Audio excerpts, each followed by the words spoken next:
First అయితే మేమైతే rice కుక్కర్లో చేసుకుంటున్నాం. దీంట్లో నెయ్యి బఠానీలు అయితే వేసుకున్నాం ఫ్రెండ్స్.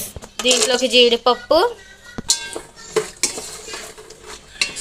ఇప్పుడు దీంట్లోకి బిర్యానీ ఆకు, చెక్క, లవంగం, మసాలా సరుకులన్నీ వేసేసుకోవాలి ఫ్రెండ్స్. ఇవైతే ఏగేంత వరకు ఆగుదాం. ఇవైతే ఏగిపోయాయి. మనం ఈ బిర్యానీలోకి వేసుకోవాల్సింది క్యాప్సికమ్, పచ్చిమిర్చి, ఉల్లిపాయలు, క్యారెట్, టమాటాలు ఇవన్నీ వేసుకుని మంచిగా కలుపుకుందాం ఫ్రెండ్స్. ఎంత కలర్ఫుల్గా చాలా బాగున్నాయి కదా ఫ్రెండ్స్.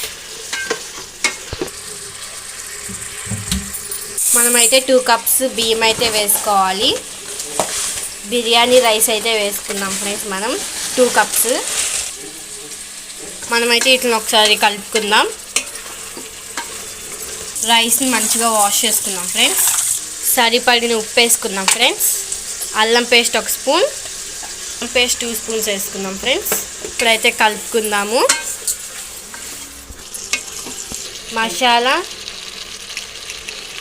2 స్పూన్స్ వేసుకుందాం ఫ్రెండ్స్. 1కి 1.5 వాటర్ అయితే వేసుకుందాం ఫ్రెండ్స్, బాస్మతి బియ్యం కాబట్టి.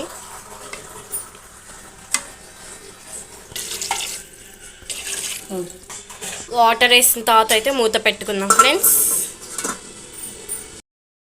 ఇందాక మనం వాష్ చేసుకున్న బియ్యం అయితే వేసుకుందాం ఫ్రెండ్స్. మనమైతే కలుపుకున్నాము.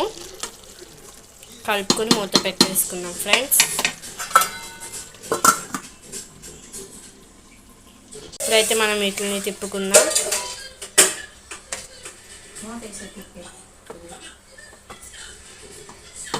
ఇప్పుడైతే మనం వీటి మీద మూత వేసేద్దాం ఫ్రెండ్స్.